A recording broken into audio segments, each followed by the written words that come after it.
Assalamualaikum warahmatullahi wabarakatuh. Saya Stefani Farhana dengan nomor NPM 20102620 dari Universitas Ibnu Sina, jurusan Teknik Industri semester 6, akan mempresentasikan tentang eh, mata kuliah metodologi penelitian, yaitu berjudul Pengaruh Iklim Organisasi terhadap Kinerja Pegawai Kantor UPBBJ Serang.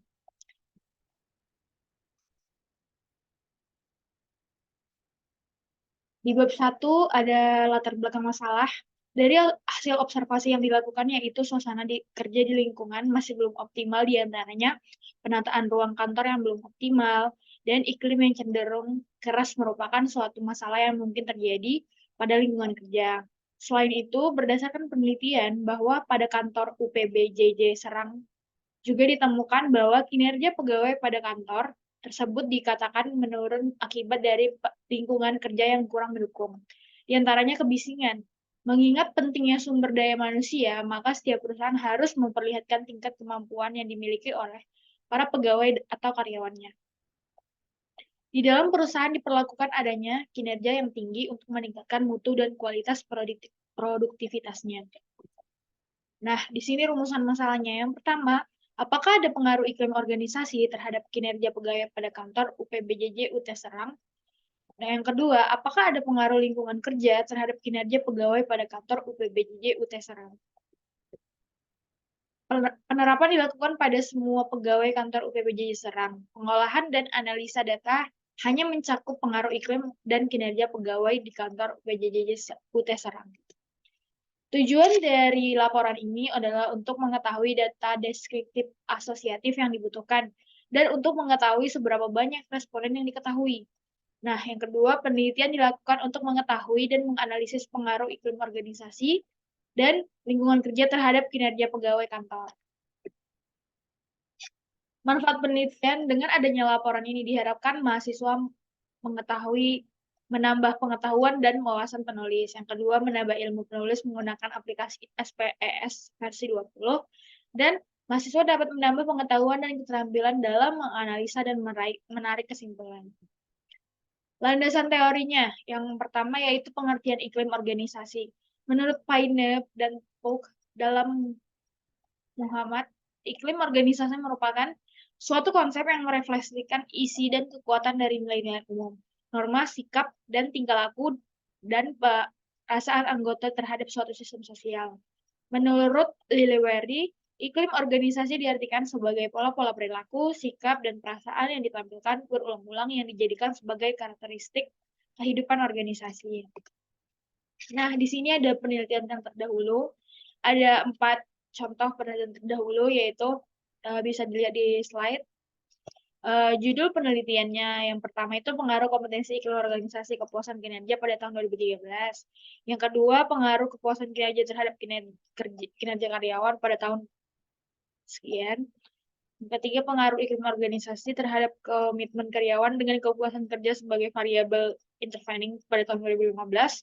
Dan pengaruh iklim organisasi komitmen organisasi terhadap kinerja karyawan pada tahun 2016.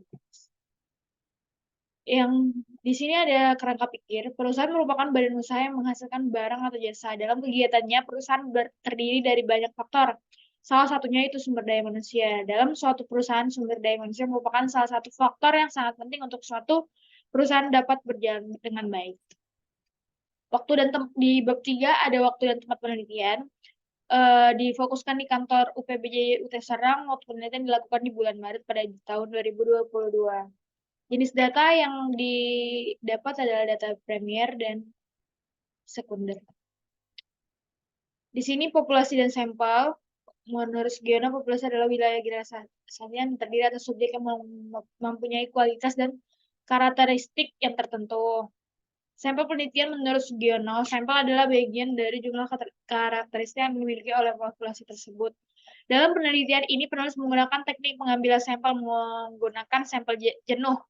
Menurut Sugiono, sampel jenuh adalah teknik penentuan sampel bila anggota populasi digunakan sebagai sampel, sehingga sampel dalam penelitian ini adalah pegawai UPBJ UT Serang, seluruhnya 34 pegawai.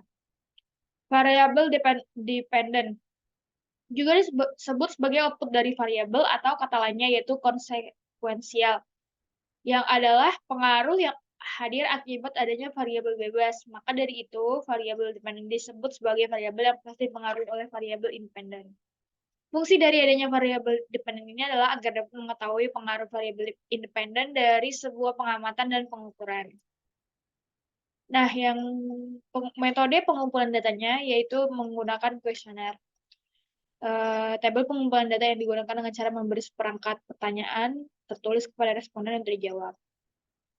Cara pengumpulan data disebut dengan prosedur, yaitu responden diberi kuesioner, sambil mengisi kuesioner, ditunggu dan diberikan penjelasan jika belum jelas terhadap apa yang dibaca. Setelah responden mengisi, kemudian jawaban tersebut ditabulasi, diolah, dan dianalisis dan disimpulkan. Nah, uji pusat ini berdasarkan hasil SPES 20 untuk variabel iklim organisasi terbesar terhitung 1.250 tabel. Maka dapat diartikan T hitung kecil dari T tabel atau 1.250 kecil dari 2.3951 dengan diperoleh nilai SIK 0,221 dan ketentuan 0,05. Maka dapat dikatakan nilai SIK besar dari nilai atau 0,21 besar dari 0,05.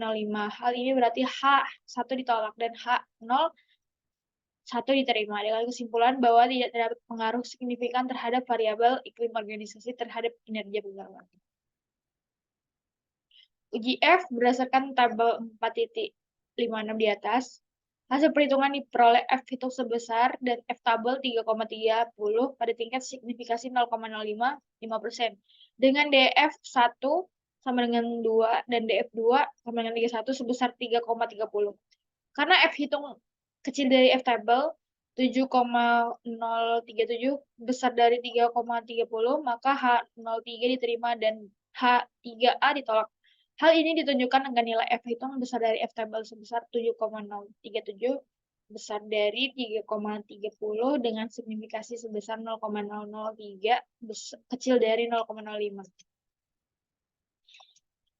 Selanjutnya, kerangka pemecahan masalahnya dimulai dari rumusan masalah, bahan masalah, tujuan penelitian, penelitian, studi kasus, pengumpulan data, yaitu data premier dan sekunder, dan dilanjut dengan pengolahan data dengan menggunakan statistik deskriptif, normalitas, uji homogenitas, dan uji independent sample test. Lalu dilakukan analisa data dan dibuatlah kesimpulan. Sekian presentasi dari saya. Apabila ada kekurangan dalam penyebutan materi, saya mohon maaf. Wassalamualaikum warahmatullahi wabarakatuh.